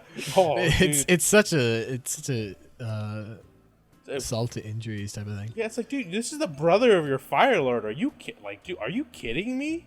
Like, how Yeah. can you not? This guy was supposed to be the Fire Lord. You're gonna talk shit? Like, this is what makes no sense. It's like, this guy's a legend, and he's the older brother of the Fire Lord. That brings a lot. You know what I mean? I guess like in the show, He represents that later, which we talked about already. yeah. And then later on, you see like Aang and the gang, bending, practicing water bending. They're getting a hang of it, and then Aang's struggling somehow. He's like, oh, he's bending all the water around him. It's like, oh, Yeah, the problem is he doesn't know how to control his power, Yep. and he's too afraid to when he tries to. Because the way they perceive it is he's sparring with the master he's learning from at the Water Tribe. And he says, okay, how about you try some offensive moves? Because he's just been blocking the water that the trainer's been throwing at him. Yep. And he's like, all right. He picks up some water, and then he focuses a bit, and then all of the water in the area starts rising, and it's just to represent that he has a hard time fighting because he has so much Emotions. power Yep. that it is too much power to fight with. And emotions are obviously a problem Yeah, it's too much because emotion. he's a child. Yeah, It's more the context of like he's really not ready to be the Avatar because a lot of pressure onto him. There's a lot of reasons, Yeah. which they don't really portray, but like No, not very much. kind of figure it out if you know the story really. Yeah. And then the Fire Nation attacked. the Fire Everything Nation was fine until the Fire Nation. Yeah. attacked. Then the actual Fire Nation came, and people are like, "Oh, okay." And then just see a bunch of boats out in the sea, and they're like, "All right, everyone, ready up, get ready." And you start fighting. And they just start fighting. You just see like fire cannons getting shot into the things, and like these lizards crawling in. And then we cut to Prince Zuko, who's still alive, and Iroh. They're talking. They're like, "Oh yeah, that guy believes you're dead. All right, we're gonna sneak in there. You're gonna get the Avatar, and you're gonna come out." And he's wearing all this white gear and stuff on it to blend in, which didn't make sense, but it's whatever. So It works. Zuko and Iroh in the back of the ship. Zuko's like, "All right, I want to peace out. I want to go in." Then he goes in. Zuko dives under the water and uses his heat hands. Somehow he learned how to summon heat to his hands. So he can burn. Uncle Iroh tells him before he goes, he's like, "Remember, your chi can warm you." And that's how you know that he's then going to do that. Which he foreshadowing. Heats up his fingertips to then break the ice above him to not be kill him. trapped under ice. Yeah, which is okay, fine, but he's gonna die of hypothermia. I guess for sure, because he can't warm up his whole body. He can warm his hands, that's for sure. Not his whole body unless he's touching everything, but doesn't matter. He goes in, goes to the roof to a building. I'm surprised no one sees him because everyone's fighting now. Everyone, the Fire Nation and the Water Tribe are fighting. Aang is trying to get to the. Well, I don't know if it's not Aang. I know it's Katara and the princess, and I think Sokka. I haven't seen Sokka actually. I don't think he's there. But they go to the water area where the fishes are. So they see two koi fish that are there. They all four go there. Yeah. Because Aang is looking for a place to meditate. Yes. If you remember. It is. Because he believes that talking to the dragon spirit, which he's talked to in the spirit world before, is basically his tutor now. Yeah. And anytime he feels he's in need, he goes to try to meditate and talk with the spirit. Yeah, and they go there. They don't see Zuko, even though he's clearly there. He's wearing white with no face mask at all. You can just see him. Okay, you don't see that? You don't see a man up in the building? He's right there. They don't care. Of course not, dude. They're too busy. Yeah, they're too busy trying to get to the koi fish, right? The kois. This is the whole point. Is just the koi fish, the whole kois. So they get there. Aang starts meditating. He's like, "All right, everyone back off. I'm meditating. Leave me alone." And then everyone leaves. Katara's there, though, just to keep an eye on him. And then Zuko's like, "All right, I'm here for the Avatar." And then him and Zuko and Katara start fighting, which is the stupidest fight, I swear. It is the dumbest fight I've ever seen. She's winning, kind of. He's somehow brought fire. He literally just lit up grass. Yeah, he had a lit torch that he drops, and there's grass inside the cave that lights. And she very could have convenient, literally just put that out with water. She could literally just throw water at it. Yeah. Yeah, she could just splash it, and he would just be at a loss. Yeah, he would have been fucked. But no, he pulled a cool fast one on her. He threw a curveball and a straight fireball at her. She blocked the curved one, and she got directly hit with the front fireball, which was like, oh, what? Okay. She just got knocked out. I mean, it does at least keep in character that she's not the best fighter. No, she shows some progression in the fact that she's able to defend herself pretty well with the water around her. Yeah. But then that she obviously got completely fooled by just turning completely away from the enemy. Yeah. Blocking this and just getting fucking sideswiped by flame. Fucking face smacked, and I think she hit the wall real hard too. That thing was I believe that's actually where I brought up the fact of her ragdoll. It looked like a $25, $35 ragdoll that very much as soon as the impact hits, it looks like someone just tossed a little fucking ragdoll of a person at the tree. You can tell it's such a poorly made thing. And then Zuko, sorry, whatever, I guess. Yeah, Zuko proceeds to grab Aang and then leave, and then it talks about his life story while Aang's knocked out in the spirit world, not paying attention. He literally, are you just like, I hate my father. I just, I can't take it anymore. Him and my sister don't respect me. And you just cut to Aang like, what the fuck is going on? Yeah, he's just talking out loud about how his dad and his sister Fucking hate sister. him, and that he's always been more like his mom, and then it's such an awkward thing because then Aang just wakes up and is like, He's like, hello, what the fuck, what is this? it's so funny. It's like, what the fuck is going on? Am I in therapy or are you? Or you? Yeah, and then Can't tell. And then him and Zuko start fighting. It's more like just Aang running away, kind of dodging his attacks. And it's mostly him just leaving, I believe. Yeah. Then he hides behind his back. Then Zuko kind of just In a totally unbelievable way. yeah, like turns around, like he has to be behind me somewhere. Then motherfucker just turns around the whole 360. Literally just turns around. It's like all right, and then they start fighting. Well, 180, not 360. Oh yeah, it's like a 180. 360, yeah. he would just be facing the same way again. Yeah. So he turns around 180. Then he starts fighting. The Aang doesn't use any of his abilities at all. I don't think, because I didn't see him throw a punch whatsoever. Like he didn't. Not want really. To He hit him. plays pretty defensive. Yeah. And then I think he starts to lose. Then Katara, out of nowhere, is like, "You're frozen. You're dead." Yeah, there's just a bunch of water in pots that are in the room, which Yeah. I guess makes sense because then Yeah. why wouldn't it be like that in the water temple? Yep. Not temple, but water cities. Water tribes, I guess. Yeah. I mean, she could have used Yeah. anything as water because it's ice. Yeah, and they legit just a ton of water, pour it all over Zuko, freeze him alive, and then they talk out some stuff. They're like, Aang, we gotta go. This is happening. Mm-hmm. And then Katara leaves, and Aang unfreezes his face, and that's where he's just like, we could be friends, and leaves. Yeah, it's like you don't have to be a dick, but I just don't remember that. Remember, you Yeah. don't gotta be an asshole. And then leaves, and then we cut Yeah. to I think Iroh, Zhao, right, in the other Yeah. room. Yeah, Iroh and Zhao are in the other room with the koi fish, and then Zhao and the Fire Lord's plan is to kill the koi fish. So Because those are the embodiments of the moon spirits. yeah, if they die, no one can waterbend, basically. So basically, they're going to kill it, so none of the waterbenders can use their bending. Which is a cool idea, but it's a fucked up thing to do. And I'm surprised even the spirits even have an actual physical body. Whatever. It's to teach mankind humility and kindness, I believe, is what Uncle Iroh says. Yeah, which is I okay. can call him Uncle Iroh instead of just Iroh. Well, he is Uncle Iroh to us, all right? Yeah, he is. He's my Uncle Yeah. Iroh, at least. And then he's like, Iroh's like, no, please don't do this. You're going to make a big mistake, all right? And the Zhao is like, I don't give a fuck.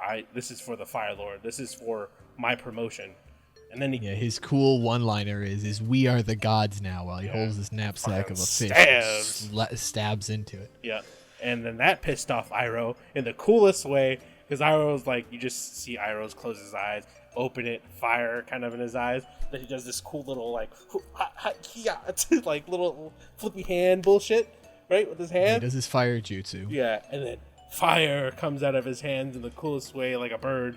And everyone's like, "Oh my god, he has fire coming out of his hands! Run away!" And it's some amazing feat, which I feel in the show it makes it not such an amazing feat, but In the show, it is in this movie. Yeah, in the show, he breathes fire through his mouth, which is more it's very impressive. Yeah, that's definitely much more impressive. Yeah, but no, here is like, fire hands. But it does look really cool. Like it's a quite convincing effect, and it's at least not slowed down since it's not combat, I guess. Yeah. So it does look cool, and it's a good scene. Probably my favorite scene, actually. And then he just appears to just have his hand flat out like this, right, with a bunch of fire burning his hand. Yeah, he has his hands kind of out, and the fire is shooting out of it. And then to like aim it at Zhao, he kind of like closes his fists and points, and then Zhao leaves. Yeah, he's like, all right, fuck this.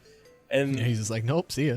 yeah, and then now Aang and Katara are there. I think Asaka is there now with the princess. The whole main gang, Yeah. Aang, Katara, Sokka, and the princess is now the main gang. And they're if cool we with can say Iroh that now. again Yeah, they're- in this water tribe. Yeah, they're cool with Iroh. Iroh's there, like, just chilling. He's like, hey, I'm sorry. I don't know what you want me to do. Like, he's just Yeah. cool with them now. He's like, okay. Now, now they said, I think the princess, they talk about, like, how the princess, like, got her hair and stuff at this point. And the princess is like, Yeah, the I got it princess from was the supposed fish. supposed to die Yeah. when they were born, but then the moon spirit gave them life, so effectively making them a part of the moon spirit. Yeah. Sorry, this reminds me of something. Go ahead, continue. Sorry. Okay. So then Iroh is explaining to Yue, the princess, saying, "Hey, if you want to do something about this awful situation, you can give your life effectively for the spirit." Saying, "Hey, you are still technically the moon spirit. It gave you life, so you can give it back." Yeah, exactly. Which is funny. It's effectively a destiny of hers. Yeah, well, because your kid's cutting back to Katara a lot, and she's like, yeah. Yeah, like during the scene of Iroh saying that and Yue trying to like be okay with the idea of it. It's all about Yue, but every few seconds it cuts to Katara being sad. She doesn't add anything at the end. Oh, she's not even. I don't think she adds anything actually. She does not say anything, but it is constantly panning to her. And actually, when I went and watched it the second time today, they kind of did a similar thing at the first Water Tribe early on in the movie. Like they would just cut to Katara when they didn't know what to cut to. They see, this is the type of thing Hollywood does. Was like they know they want her to be an actor, like a legit one. So yeah, they just give her more screen time. Yeah, it's true. And I was like, why is she just looking in the stupid? Her mouth is open, like, yeah, she's just like, oh no, and then it just zooms back to Iroh and Yue. I thought she was going to add it's still something. all about them. Yeah, it very much gives it the sense that she's going to say something. Yeah, but she doesn't. She doesn't say a damn thing. Actually, she has way more screen time than Sokka does, and Sokka's her brother.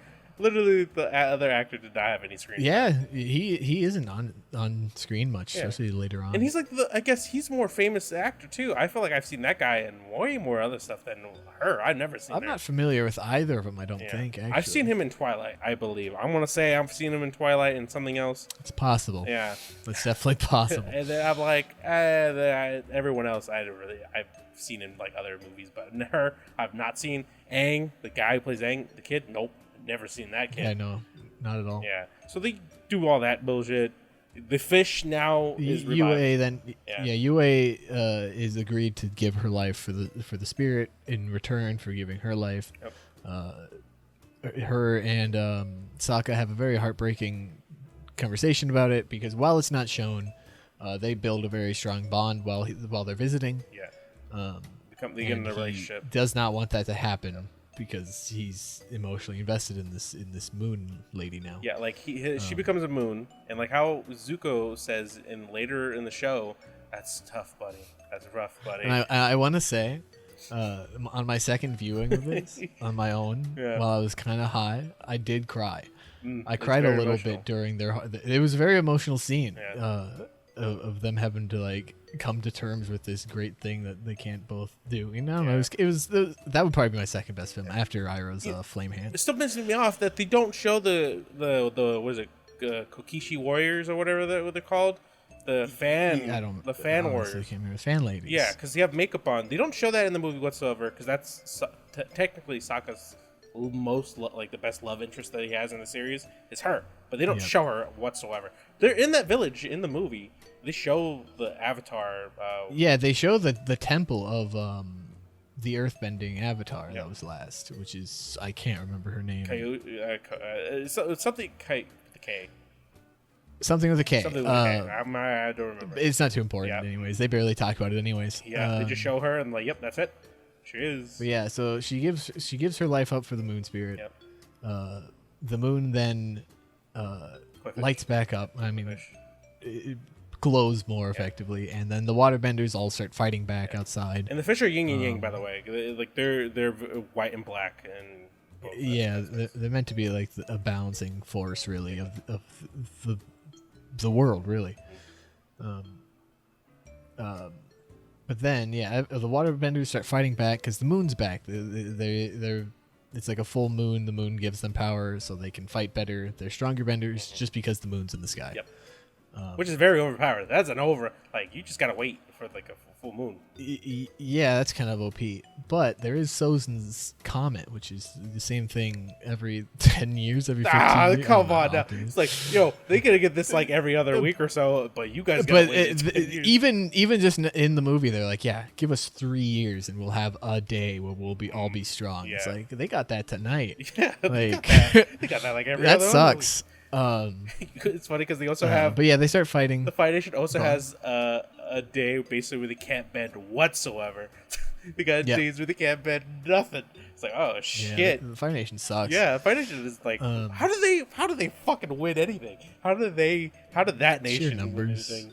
The fact that fire is scary and it represents destruction. I guess so. I mean, the show. I mean, it technically makes sense. Yeah. I mean, but in the movie universe, for a they reason, should not have won whatsoever. No, not at all.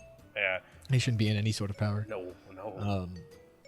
But everyone's fighting. All the Benders are fighting the Fire Nation. There seems to be a turnaround, but at the same time, they're just sending more and more numbers, which is again how they do things.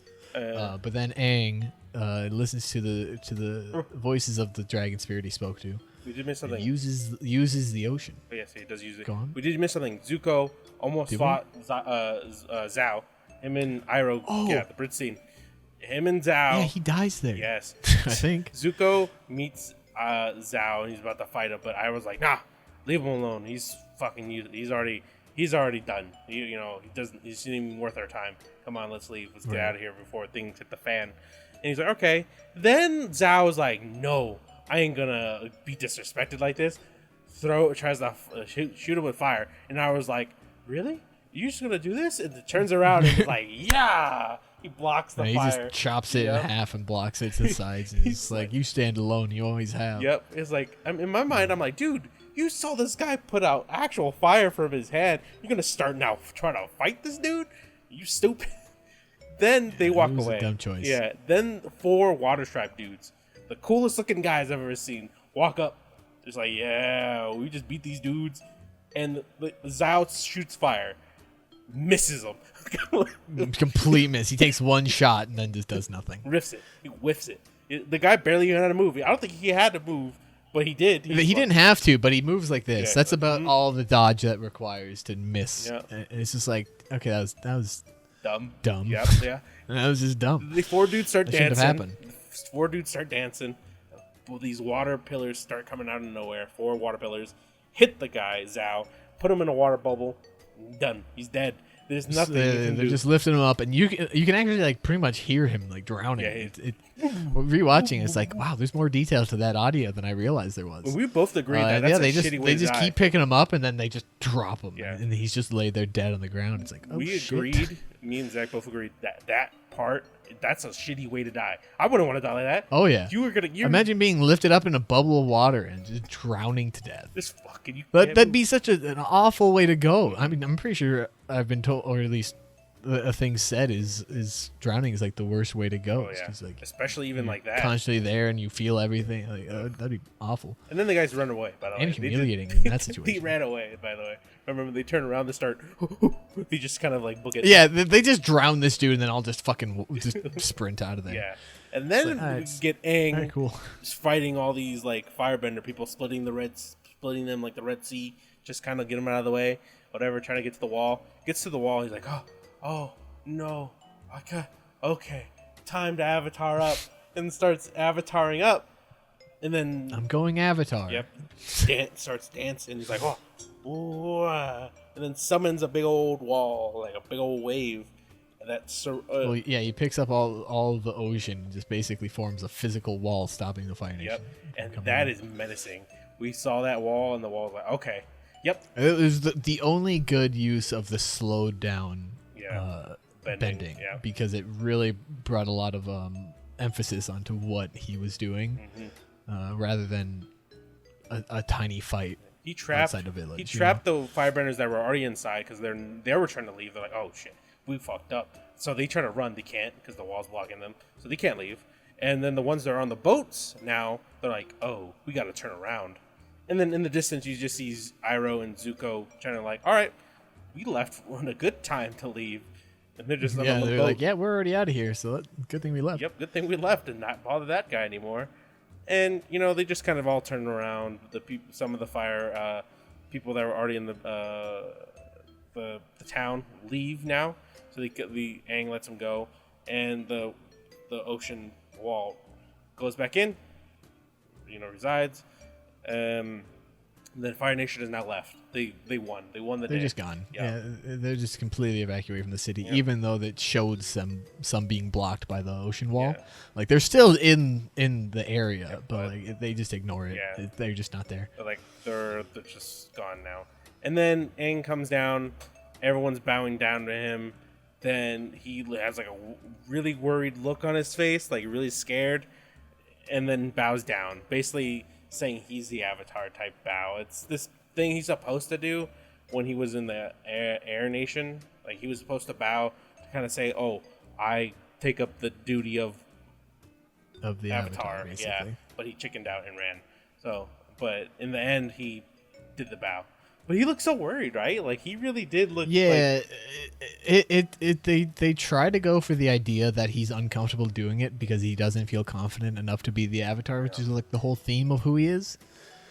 But they more so portray it rather, and I perceive it as he's just genuinely like in some gut uncomfort. Yeah. Like he's got to take a shit or something. Like it's just like awkward and uncomfortable. And like it doesn't look at all like he's in any emotional Distress. turmoil or stress or anything. like It he's taking just shit. looks like he's in some sort of physical pain. Yeah. And it's awkward. It's very awkward, right? Like even in the cutscenes they showed for his past, they did not explain it very correctly that he didn't want to be the Avatar because he's a kid, he's scared, like it's in the show. All he said is that he didn't want it, so he ran away. Yeah, He it just didn't made want him look that like an life. asshole. It's like, dude, you have to do this because people count on you. In the show, actual cartoon show, they explain it way better. Like he didn't want to do it because he wasn't gonna be able to see his master, mentor, father figure anymore, and he wanted to see him. He wanted to be with him. He wanted to do the training, but with his master, father figure by his side, basically all through the thing. Right. But the Air Nation was like, nope, can't have that. It's like, damn, why? Jeez. Good. Yeah, it's like you could not have any attachments, whatever. I'm like, that's a bunch of bullshit because all the other avatars had a lot of attachments. All right, but no, they didn't let him do it, and he got scared because he didn't want to do it by himself and ran away. In the cartoon. In here, they were like, just said, nah, he's more selfish, if anything, to be honest. He just ran away. He didn't want to do it. Yeah, it's like, damn, dude. Yeah, they don't give him enough backstory for being the main protagonist. And then we cut to It's strange. Yeah, and then we cut to kind of like the ending where the Fire Lord is telling now the daughter Azula to go after the Avatar and the brother, I think, or whatever. That's where you find out about the Sozan's comment in 3 years, and like, just give us 3 years. You have to buy us time. That's your mission. Yep. And that's I think the end of the movie. I'm pretty sure that's pretty much it. That was it. Um, And the movie was all right overall, to be honest. The thing is, yeah, it's disappointing because we're fans of the cartoon series, right? right. It just wasn't very loyal or a good representation to what our understanding and our enjoyment has been from the show. Yeah. So like, it's just unfortunate to see such a poor adaptation into film in a live action, of course. Yeah. It's like a Netflix type thing. If this is like back in the day where Netflix wasn't really, that big. So, but I'm pretty sure if Netflix was that big, it'd probably be on Netflix way more. It'd probably be a Netflix original. This movie. Probably, yeah. I do feel bad for M. Night Shyamalan because he didn't do that bad of a job, but he didn't do the research. He's definitely had better movies. Yes, he did. He has. Like, there's just no doubt about that. Yeah. To me, this movie is just more like they wanted a script real quick, and they wanted people to just do this movie quick. It was a cash grab movie. Because Yeah, kind of. no love was in this movie. The effects were okay, but they got the name of the character, the main character, wrong. Ung. Yeah. Ung. What? And Avatar. Avatar. Yeah. Ong the Avatar. Yeah, Avatar. We got Sokka. We got Ong. I'm surprised they didn't get Zuko's Hero. name. Yeah, I'm surprised they didn't get Zuko's name wrong. Zuko. Yeah. Zuko. Zuko. Is that Zuko? Oh my God, it's Katari. It's Ataria. It's really just so bad. Yeah, it is just really just unfortunate. Yeah. That's about it. It's just unfortunate. Yeah, I don't. We should have looked up like what probably took. Did it take too long in the movie? If there was any problems making the movie, right? Yeah, we could have looked into a Yeah. bit of background stuff like that, but oh well. Oh too well, late now. yeah. This movie Sorry. gets a shit grade from us. I've already talked about the Yeah. whole thing. This movie got like a.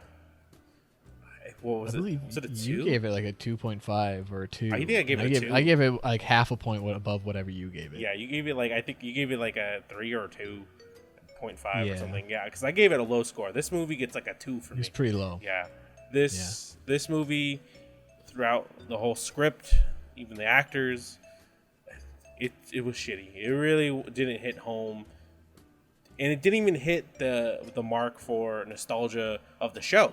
It really didn't. No, not at all. Yeah. Not one bit. For anything, it made me more angry and to not even think that it's related to the show, right? Like, I love the show. Yeah. This made me just hate it more because it disrespected the show. Like, it really just shat on it. So, this movie deserves a 2 in my head. So, 2.5 for me then. yeah. Should we spin the wheel? Do you have it open? Oh yes. Let me get that real quick. Let me spin that wheel. Don't I don't have it. Don't show it yet. All right. Now show it. To go to this wheel. We need to make a good movie wheel. I'm working on that. Yeah, I think we'll have to do that for next time, and then maybe try to watch some good movies after this next one. Yes, Cerritos. All right, let's spin the wheel. No whammies, no whammies, no whammies, no whammies, no whammies. Oh, it's Reefer Madness. Reefer Madness. Yeah. All right, this is the first title I saw on the wheel that I was excited for. It's an old movie. It's a classic movie. I mean, I don't know anything else. I don't know anything about it other than it is an older movie. it's in black and white. I'm gonna tell you that now. It's black and white. Yeah.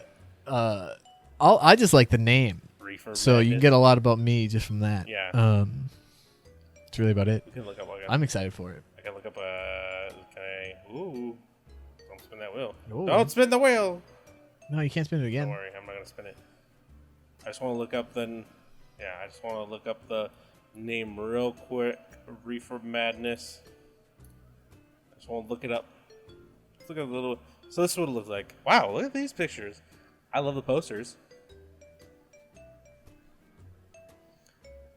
So it's on the screen. Audio listeners, what I'm looking at is The stream isn't seeing it. well, the stream needs to see it. What it is posters for the movie Reefer Madness. Very nice color. It's just like yellow and red. I think that's like a vampire. I can't tell what the hell that is, but people are smoking. I'm pretty sure they're smoking reefer. I cannot wait to watch this. Oh my god! I already know what I'm gonna do shortly beforehand too. So Oh my god!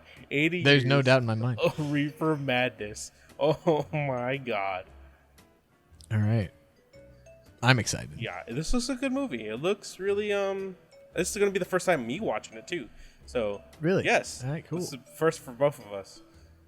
It looks interesting. This is made maybe I want to say 1960s. I don't know. I'm gonna keep the same rules with that we did with Howard the Duck. I'm not gonna look into this. Yeah. All right. We just want to see. I want to be Yeah. a complete surprise. It doesn't seem like it's showing much of the movie at all. It's just showing like propaganda. Looks just like propaganda. I see nothing wrong with that. Yeah. Ooh, there's that 70 show. Look at that. Alrighty then. Maybe it could be 2 Reefer Madness. Are there 2 Reefer Madnesses? could be Would 2. anyone in chat know? 2 Reefer Madnesses. I wouldn't know. There's something called Marijuana Devil's Harvest. That's pretty dope. I like that. Alright. That sounds like you know what that name sounds of? Remember the game we played? Yeah, Harvest. There we go. This is Harvest. This kind of reminds me of just Harvest. It seems like one of those what a type of game. things.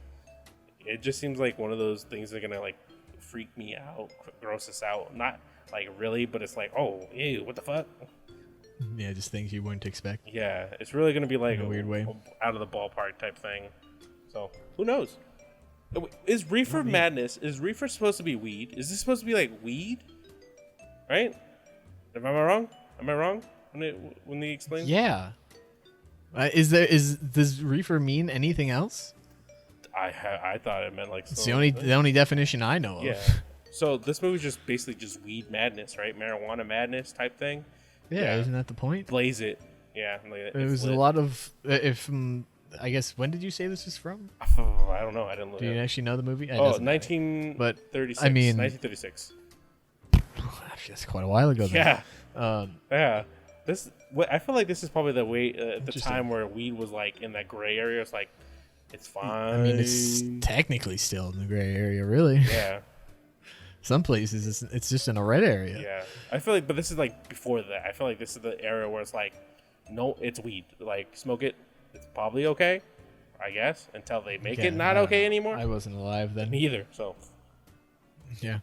it's 420 somewhere. Hey, look at that. I'm okay with that.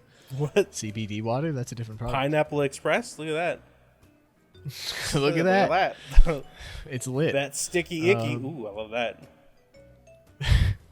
Do you want to wrap this up instead of just looking? I'm at sorry. No, propaganda come on. posters? This is like great. This is great. This is something from. I know in the it is past. 2 a.m. though, and I gotta be up. That's fine. Fine. I gotta say, I do have stuff I'm doing tomorrow. Thank you, everyone, for joining us today on the podcast. I'm Nick, aka Nick Fly, and this is my co-host. I'm Zach, also known as Lemon. Yep. You can find me on social media at Nick Fly Gaming, or The Real Nick Fly on Twitch. I'm pretty much just Lemon anywhere. If I exist on a platform, it's pretty much just Lemon. That's about it. Yes, but thank you everyone who's listening onto Twitch, and thank you everyone who's listening for whatever audio podcast, whatever streaming app. service you decided to use. Yep. And thank you guys for joining us today, and I hope you guys enjoyed The Last Avatar and all the news topics that we talked about today. Goodbye. Love you all. Bye. We just got a letter. We just got a letter. We just got a letter. Oh my god. Oh, wonderful. We keep doing this. What? It's great. Yeah, but we can't keep doing That it. is true. But I can. I can keep doing it. All right. I'm stopping my